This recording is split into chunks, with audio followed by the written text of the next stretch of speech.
नमस्कार मित्रमैत्रिणींनो, जर तुम्हाला आपल्या चॅनलवरच्या कथा आवडत असतील तर लाईक करत जात जा आणि चॅनलला सबस्क्राईब करून बाजूची घंटी दाबा आणि ऑलवर सेट करा. म्हणजे जेव्हा जेव्हा मी नवीन व्हिडिओ किंवा कोणतीही नवीन पोस्ट अपलोड करेन तेव्हा ती सगळ्यात आधी तुमच्यापर्यंत पोहोचेल. धन्यवाद. तर वळूया आपल्या कथेच्या पुढच्या भागाकडे. मी आहे बाहेर. मी आशू मासीला पाठवतो आत. तुम्ही जेवून घ्या, ओके? अमित बोलला आणि तिथून बाहेर निघून गेला आणि त्याने आशूला आत जायला सांगितलं. आता त्याची नजर त्या बाजूच्या इमर्जन्सी रूमवर गेली जिथे जानूला ठेवलं होतं. तिची अवस्था पाहूनच त्याच्या शरीरातून प्राण निघून गेले होते. कधी एकदा तिला आपण पाहतो, कधी एकदा तिला शुद्ध येते आणि आपण तिला आपल्या मिठीत घेतो असं झालेलं त्याला. तसा तो फास्ट चालत त्या रूमच्या दिशेने गेला, तिच्या ओढीने. आता पुढे त्याने एकदा पुन्हा त्या छोट्या काचेतून आत पाहिलं तर त्याची जानू अजूनही त्याच कंडिशनमध्ये बेडवर निपचित पडलेली दिसली त्याला. तसं त्याला अजूनच कसं तरी झालं. त्याने हळूच ते दार उघडलं आणि तो आत गेला. एक नर्स तिथे तिच्याजवळ ठेवलेली होती, जी की आत्ता एका चेअरवर बसली होती. तो जसा आत आला ती नर्स उठली आणि उभी राहिली. तुम्हाला काही हवं होतं का सर? त्या नर्सने अदबीने विचारलं, कारण आपल्या समोरची व्यक्ती कोण उभी आहे त्याची आयडिया एव्हाना आली होती तिला. No, can you please go outside for a while? I want to spend some time with my wife, तो बोलला. त्याला त्याच्या बायकोसोबत थोडा वेळ एकांत हवा होता म्हणून थोड्या वेळासाठी तिला बाहेर जायला सांगत होता तो. ओके सर, मी बाहेर आहे, पण काही लागलंच तर ती बेल प्रेस करा. ती बोलली तशी त्याने होमध्ये मान हलवली आणि मग ती तिथून निघून गेली. अमितने एकदा बेडवर निपचित पडलेल्या जानूकडे पाहिलं आणि तो तिच्या बाजूला एका चेअरवर येऊन बसला. बराच वेळ तो तिच्या त्या निरागस चेहऱ्याकडे पाहत बसला होता. जणू काही तिला पाहून खूप वर्ष निघून गेली असावी आणि पुन्हा आपल्याला ती दिसेल की नाही अशी भीती उरात दाटून येत होती त्याच्या. म्हणून तिच्या चेहऱ्यावरून काही केल्या नजर हटत नव्हतीच त्याची. सॉरी जान, फक्त माझ्यामुळे ही अवस्था झाली आहे तुझी. मी तुला आधीच कुणालबद्दल कल्पना द्यायला हवी होती, जेणेकरून तू जास्त अलर्ट राहिली असती. पण तुला पुन्हा एकदा टेन्शन नको म्हणून मी तुझ्यापासून लपवलं की कुणालला मी माझ्या ताब्यात घेतलं आहे. सगळा दोष माझाच आहे. आज माझ्यामुळेच तुझ्यावर आणि आपल्या मुलांवर ही परिस्थिती ओढावली आहे. मला थोडा जरी उशीर झाला असता तर मी तुम्हाला पुन्हा गमवून नसतो जगू शकलो अगं. आय एम सॉरी, अमित बोलत होता आणि त्याच्या डोळ्यांतून अश्रू पण वाहत होते. पण आता त्याची नजर तिच्या हातांवर गेली आणि पुन्हा त्याच्या छातीत धस्स झालं, कारण तिचे हात पण एकदम लाल भडक झाले होते. तिच्या गोऱ्या हातांवर ते दोरीचे लाल भडक फळ खूपच उठून दिसत होते. त्याने अलकत तिचा हात स्वतःच्या हातात घेतला आणि त्यावर त्याचे ओठ टेकवले. आय एम सॉरी जान, पुन्हा पुन्हा तिची माफी मागत होता तो. जान प्लीज लवकर उठ ना, मी तुला नाही बघू शकत असं. आपल्या घरी घेऊन जायचंय तुला, आपलं घर वाट बघत आहे तुझी. प्लीज उठ ना, तो तिला हृदयापासून साथ घालत होता. इतक्यात अचानक त्याला तिचा हात जो त्याच्या हातात होता त्याच्यात हालचाल जाणवली आणि तो एकटक तिच्याकडे पाहू लागला. जान, त्याने एकटक तिच्याकडे पाहून हाक मारली, कारण त्याला कळत होतं की तिला आता शुद्ध येत आहे. पण तिच्या चेहऱ्यावर थोडे त्रासिक आणि घाबरलेले भाव त्याला दिसले. तसा तो अलर्ट झाला आणि डॉक्टरांना बोलवण्यासाठी त्याने ती बेल दाबण्यासाठी त्याचा हात पुढे केलाच होता की ती जोरातच ओरडली, प्रिन्सेस. तसा अमित तिच्याजवळ गेला आणि त्याने तिला कुशीत घेतलं. खूपच घाबरलेली होती ती. तिच्या चेहऱ्यावर घाम जमा झाला होता. पण आत्ता ती सरभर नजरेने इकडे तिकडे पाहू लागली.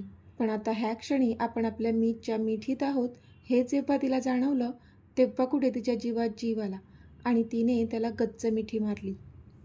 मीत, प्रिन्सेस, प्रिन्सेस कुठे आहे? ती बरी आहे ना? आणि जिनू, तो कसा आहे? कुठे आहेत ते? प्रिन्सेसला अंधाराची भीती वाटते खूप. ती घाबरली असेल. कुठे आहे ती?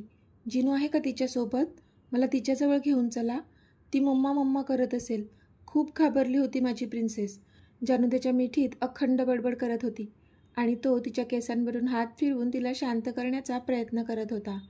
श्श, जिनू आणि प्रिन्सेस दोघेही बरे आहेत, बाजूच्या रूममध्ये आहेत, काळजी नको करू, तो तिला थोपटत बोलला. पण ती काही ऐकायला तयार नव्हती. तिला कळलं की आपण हॉस्पिटलमध्ये आहोत, पण मुलांची काळजी तिला स्वस्थ बसू देत नव्हती. जान, अमित काही बोलणार त्याआधीच डॉक्टर आत आले. तसा तो शांत झाला. तिच्या ओरडण्याचा आवाज बाहेरपर्यंत गेला होता आणि नर्स बाहेरच असल्यामुळे ती पटकन डॉक्टरांना घेऊन आत आली होती. जसे डॉक्टर आत आले अमित तिच्यापासून दूर होऊ लागला, जेणेकरून डॉक्टर तिला चेक करू शकतील. पण जानूने मात्र त्याचा हात सोडलाच नाही आणि नाहीमध्ये मान हलवली. पण अमितने तिला डोळ्यांनीच शांत राहण्यास सांगितलं आणि तो तिच्या जवळच उभा राहिला. मग डॉक्टरांनी जानूला चेक केलं. शी इज ऑल राईट नाव. आजचा दिवस ह्यांना अंडर ऑब्झर्वेशन इथे ठेवून उद्या तुम्ही घरी घेऊन जाऊ शकता. डॉक्टर बोलले तशी अमितच्या चेहऱ्यावर स्माईल आली. थँक्यू डॉक्टर, अमित बोलला. मी काही मेडिसिन्स लिहून देतो, ते मागवून घ्या, डॉक्टर बोलले आणि तिथून निघून गेले. अमितने जानूकडे पाहिलं, पण तिच्या डोळ्यात अश्रू होते. काय झालं जान, त्याने काळजीने विचारलं. तशी ती पटकन त्याच्या कुशीत शिरली. मी खूप घाबरले होते मीत, स्वतःसाठी नाही हां, तर जिनू आणि प्रिन्सेससाठी. त्या एवढ्याशा जीवांना किती त्रास सहन करावा लागत होता. माझा जीव नुसता ती तुटत होता त्यांना तसं पाहून. पण मी हतबल होते, मी काहीच करू शकत नव्हते मीत. जर त्यांना काही झालं असतं तर. ती रडतच बोलली. तसं त्याने तिच्या भोवतीची मिठी अजूनच घट्ट केली. काही नाही होणार त्यांना, मी काही होऊ नाही देणार त्यांना, आणि तुलाही, कारण तुम्ही सगळे श्वास आहात माझा. तुम्ही नाही तर मी सुद्धा नाही, अमित बोलला. मीत, ती बोलली आणि तिने नाहीमध्ये मान हलवली. म्हणजे असं नका बोलू असं म्हणत होती ती त्याला. ओके, कसं वाटतंय आता, तू ठीक आहेस ना, त्याने विचारलं. तशी तिने होमध्ये मान हलवली. त्या मोहनला तर जन्माची अद्दल घडवणार आहे मी. बास, खूप झालं. त्याची शिक्षा आता एकच, मृत्यू. अमित डोळ्यात आग आणून बोलला. तशी ती एकटक त्याच्याकडे पाहू लागली. पण तुम्हाला कसं कळलं की त्यानेच आम्हाला किडनॅप केलेलं, तिने आश्चर्याने विचारलं. कारण तिला वाटत होतं की कदाचित ह्या सर्वांमागे कुणाल असेल, असं त्याला वाटलं असावं. त्याने स्वतः सांगितलं आणि तुम्हाला सोडण्याच्या बदल्यात त्याने कुणाल आणि आपली सगळी प्रॉपर्टी मागितली होती. तो बोलला तशी ती हक्काबक्का होऊन त्याच्याकडे पाहू लागली. काय, कुणाल? पण कुणाल तर, ती बोलतच होती की तोच बोलला. जान, मी तुला एक गोष्ट सांगितली नव्हती. 2 दिवसांपूर्वी मी कुणालला माझ्या ताब्यात घेतलंय आणि माझ्या परीने जेवढं होऊ शकेल तितकी क्रूर शिक्षा मी त्याला दिली आहे, त्याच्या सगळ्या पापांची. मोहन पण माझ्या निगराणी खालीच होता, पण ऐन वेळेला त्याला त्याच्या राजकारणी सपोर्ट मिळाला आणि त्याने माझ्यासोबतच खेळ केला. तो स्वतः तर तिथून सटकलाच, पण त्याने तुम्हा सगळ्यांना किडनॅप केलं. पण ते तर माझं नशीब की तू जिनू आणि प्रिन्सेसच्या गळ्यात ते ट्रॅकर बसवलं होतं. त्याचा उपयोग झाला आणि मी तुमच्यापर्यंत पोहोचू शकलो. कालचा पूर्ण दिवस मी कसा जगलोय ते माझं मलाच माहीत आहे जान, अमित खूपच भावूक होत बोलला. तसं तिलाच कसं तरी झालं आणि ती पुन्हा त्याला बिलगली. ती नव्हती त्याला तसं बघू शकत. मीत, मला जिनू आणि प्रिन्सेसला भेटायचं आहे, त्याच्या मिठीतच बोलली ती. तुला पण तिथेच शिफ्ट करायला सांगितले मी डॉक्टरांना, थोड्या वेळाने करतील ते, तो बोलला. पण तिने तोंड बारीक केलं. तसं त्यालाच हसायला आलं. बरं, तुला बघायचं आहे ना त्यांना, मी दाखवतो, इथूनही बघू शकतेस तू त्यांना, तो हसून बोलला. आणि त्याने समोरचा TV ऑन केला आणि आता जिनू आणि प्रिन्सेस ज्या रूममध्ये होते त्या रूमचं CCTV सुरू केलं. तसे तिला आता त्या समोरच्या बेडवर जिनू आणि प्रिन्सेस दोघेही मस्ती करताना दिसले. त्यांच्याच बाजूला आशूसुद्धा होती आणि त्यांना तसं सुखरूप बघूनच तिच्या हृदयाला शांती मिळाली. खुश, त्याने विचारलं. तशी हसली ती. खूप खूप खूप खुश, ती पण हसून बोलली. तसा तो पुन्हा हसला. अशीच हसत राहा, मला नेहमी अशीच हसणारी माझी जान हवी आहे, तो बोलला. तशी पुन्हा हसली ती. चल, मी बाहेर जातो, म्हणजे आशूला तुला भेटता येईल, तो बोलला. तशी ती हसून हो म्हणाली. पण तो जातच होता की तिने त्याला पुन्हा आवाज दिला. मीत, हां, त्याने विचारलं. तुम्ही मला इथून आपल्या घरी घेऊन जाणार ना, तिने क्यूट फेस करून विचारलं. तसा तो जागीच थांबला. फक्त 2 दिवस जान, त्या दोघांचा हिशोब पूर्ण करायचा आहे मला. ते झालं की मग मानाने तुम्हाला आपल्या घरी घेऊन जाईल मी, तुला चालेल ना, तो तिचा चेहरा ओंजळीत पकडत बोलला. तशी तिने होमध्ये मान हलवली. मग तो बाहेर जाऊन जिनू आणि प्रिन्सेसच्या रूममध्ये गेला आणि आशूला जानू शुद्धीवर आल्याची न्यूज त्याने दिली. तशी आशू पण खुश झाली. आशू, तू जा जानूला भेटून ये. रॉनी, तू पण जा, मी आहे इथे, अमित बोलला तसे रॉनी आणि आशू दोघेही जानूच्या रूममध्ये गेले. आशूने तर जानूला मिठीच मारली. डोळ्यातून अश्रुधारा वाहत होत्या तिच्या. बिचारी काय करणार होती? तिच्याशिवाय दुसरं कोण होतं तिला? आशू, आता बाद झालं रडणं. मी बरी आहे. जानू आता तिला शांत करत बोलली. तशी ती शांत झाली. मॅम, कशी आहे आता तब्येत? रॉनीने विचारलं. I am all right sir, thank you. तुम्ही सगळे होतात म्हणून आम्ही सुखरूप आहोत, जानू बोलली. मॅम, थँक्यू काय त्यात? आमचं कर्तव्य होतं ते. आणि बॉसने तर तुम्हाला जगाच्या कुठल्या कोपऱ्यातून सुद्धा सुखरूप परत आणलं असतं. रॉनी हसून बोलला तशी तिच्या पण चेहऱ्यावर स्माईल आली. कारण तो बरोबरच तर बोलत होता. तिचा मीत तिला जगाच्या कुठल्याही कोपऱ्यातून परत आणू शकत होता. अहो, अमितचा काही कॉल आला का? कुठे आहे तो? काल रात्रीपासून घरी नाही आला. अजून कुणालचा पण पत्ता नाही आहे, रीमाने खूपच काळजीने विचारलं. पण रामना आता त्यांना काय उत्तर द्यावं काहीच कळत नव्हतं. अमितने पहाटे पहाटेच रामना जानू आणि मुलं सापडल्याची न्यूज दिली होती आणि तो त्यांच्या जवळच आहे हे देखील सांगितलं होतं. पण अजून तरी रीमाना सत्य माहीत नव्हतं आणि ते अमित स्वतःच्या तोंडूनच त्यांना सांगणार होता. म्हणून राम शांतच होते. अहो, बोला ना काहीतरी, मी तुमच्याशी बोलते. राम काहीच बोलत नव्हते म्हणून रीमांनी पुन्हा विचारलं. तशी रामची तंद्री भंगली. हो, थोड्या वेळापूर्वी मला कॉल आला होता त्याचा. थोड्या वेळाने घरी येणार आहे तो. काहीतरी महत्त्वाचं काम आलं होतं, त्यातच अडकला होता तो, राम बोलले. अजून किती महत्त्वाची कामं करणार आहे तो? त्याला म्हणावं लवकरात लवकर कुणाला कुठे ठेवलं आहे ते मला सांग, नाहीतर मला माझ्या डॅडना कॉल करावा लागेल, किंजल तावातावाने बोलली. तसे राम आणि रीमा दोघेही तिच्याकडे पाहू लागले. किंजल, अगं जरा तोंड सांभाळून बोल. अमितबद्दल बोलतेस तू. तुझा मोठा दीर आहे तो. त्याचं जरा तरी भान असू दे, रीमा चिडून बोलल्या. नाहीतरी त्यांना तिला जाब विचारायचाच होता आणि आत्ता आयतीच आली होती ती. मोठी आई, भान ठेवूनच बोलते म्हणून अजून तरी काहीच केलं नाही आहे मी. पण मी एक फोन फिरवला ना माझ्या डॅडना, तर तुमच्या मुलाचं काय होईल ते मी नाही सांगू शकत, किंजल बोलली. तिला तिच्या डॅडचं जरा जास्तच कौतुक होतं. खूप कोणीतरी मोठी असामी समजत होती ती तिच्या डॅडना. पण तिला हे माहीत नव्हतं की तिचे डॅड जर एखादं तलाव असतील तर अमित राज्याध्यक्ष समुद्र होता. तुमच्या मुलाने हे जे काय केलंय ना, त्याचे भयंकर परिणाम मोजावे लागणार आहेत त्याला, किंजल चिडून बोलली. पण इतक्यात. आणि ते भयंकर परिणाम कोण मोजवणार आहे मला?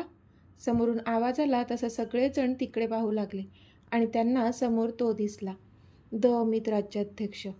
दोन्ही हात आपल्या पॅन्टच्या खिशात घालून एकदम स्टाईलमध्ये चालत येत होता तो. त्याला पाहूनच तिने भीतीने एक औंढा गिळला. कधीपासून जो माज ती राम आणि रीमाना दाखवत होती तो फक्त त्याची ती नजर बघूनच कळून पडला होता. हां, तर आत्ता बोल किंजल, काय म्हणत होतीस तू? त्याने विचारलं तशी तिची बोलतीच बंद झाली. तुझ्या डॅडना कॉल करायचा आहे ना तुला? कर. मला पण बघायचं आहे ते कसं आणि काय वाकडं करतात माझं. तो एकदम ऐटीत बोलला तशी ती रागाने त्याच्याकडे पाहू लागली. तिने तिचा फोन काढला आणि त्यावर तिच्या डॅडचा नंबर डायल करू लागली ती. 1 मिनिट, फोन स्पीकरवर टाकायचा हां, मला पण ऐकायचं आहे काय म्हणतात तुझे डॅड, अमित बोलला तशी ती पुन्हा त्याच्याकडे रागाने पाहू लागली. रीमा पण अमितचं तिच्याशी असं वागणं पहिल्यांदाच पाहत होत्या, त्यामुळे त्या पण आश्चर्यचकित झाल्या होत्या. रिंग जात होती पण समोरून कोणीच फोन उचलत नव्हतं. तशा तिच्या कपाळावर आठ्या जमा झाल्या होत्या. कारण असं कधीच होत नव्हतं की तिने कॉल केला असेल आणि तिच्या डॅडने तो पहिल्याच रिंगला उचलला नसेल. पण तरी ती पुन्हा पुन्हा ट्राय करत होती. अमित मात्र आता खूपच रिलॅक्स होऊन समोरच्या खुर्चीत बसला होता आणि शेवटी आता बऱ्याच प्रयत्नानंतर तिच्या डॅडने तिचा कॉल रिसीव्ह केला होता. हॅलो डॅड, किंजल घाईघाईत बोलली. हां किंजल बोल, तिच्या डॅडने विचारलं. तुम्ही माझा फोन का नव्हते घेत? तिने चिडून विचारलं. किंजल, काय काम आहे मला सांग, मी बिझी आहे, तिचे डॅड बोलले. तशी ती चाट झाली. पण तरी तिने तसं चेहऱ्यावर दाखवलं नाही कारण समोर अमित बसला होता. डॅड, मागचे 2 दिवस झाले कुणाल घरी आलाच नाही. मला माहीत आहे ह्या अमितनेच त्याला कुठेतरी लपवून ठेवलं आहे. तुम्ही प्लीज ह्या अमितचं काहीतरी करा. ह्याला विचारा की कुणालला ह्याने कुठे ठेवलं आहे. ती रागारागात अमितकडे बघून बोलली. पण अमितच्या चेहऱ्यावर मात्र हलकीशी स्माईल होती. किंजल, मिस्टर राज्याध्यक्ष काय करताय त्याच्याकडे तू लक्ष देऊ नकोस आणि कुणालचा विचार सोडून दे. मिस्टर राज्याध्यक्षांना त्याच्याबरोबर काय करायचं आहे ते करू दे. तू बॅग पॅक कर आणि इथे निघून ये. त्यांच्या रस्त्यात येऊ नको. तिचे डॅड तिला समजावू लागले आणि ती मात्र शॉक होऊन एकदा फोनकडे तर एकदा अमितकडे पाहू लागली. डॅड, तुम्ही काय बोलत आहात हे? ती बोलली. मी बरोबरच बोलतोय किंजल. मला माहीत आहे तुझं काही कुणालवर प्रेम बीम नाही आहे. तू फक्त राज्याध्यक्षांची प्रॉपर्टी पाहूनच कुणालशी लग्न केलं. तुला वाटलं होतं की मिस्टर अमित राज्याध्यक्ष कोमातून कधी बाहेर पडणारच नाहीत आणि सगळी प्रॉपर्टी कुणालला मिळेल. पण मिस्टर राज्याध्यक्ष कोमामधून बाहेर पडले आणि तुझ्या सगळ्या स्वप्नांवर पाणी फेरलं गेलं. आत्ता ही वेळ निघून नाही गेली आहे. जर स्वतःचं आयुष्य प्रिय असेल तर तिथून निघून कायाला घेऊन इथे ये. तिचे डॅड बोलले आणि इकडे किंजलचा चेहरा पांढरा फट्टक पडला होता. कारण खरंच तर बोलत होते ते आणि फोन स्पीकरवर असल्यामुळे आता तिथे हजर असलेल्या सगळ्यांनी ते ऐकलं होतं. राम आणि रीमा ते ऐकून शॉक झाले होते. तर अमितच्या ओठांवर मात्र मंद मंद हसू होतं, जे हेच सांगत असावं की जणू त्याला हे सर्व आधीच माहीत होतं. तर मित्रमैत्रिणींनो, आजचा भाग तुम्हाला कसा वाटला ते मला कमेंटमध्ये सांगा. आणि जर आवडला असेल तर व्हिडिओला लाईक करा, शेअर करा आणि चॅनलला सबस्क्राईब करून बाजूची घंटी नक्की दाबा. चला तर भेटूया आपल्या पुढच्या भागात. तोपर्यंत धन्यवाद.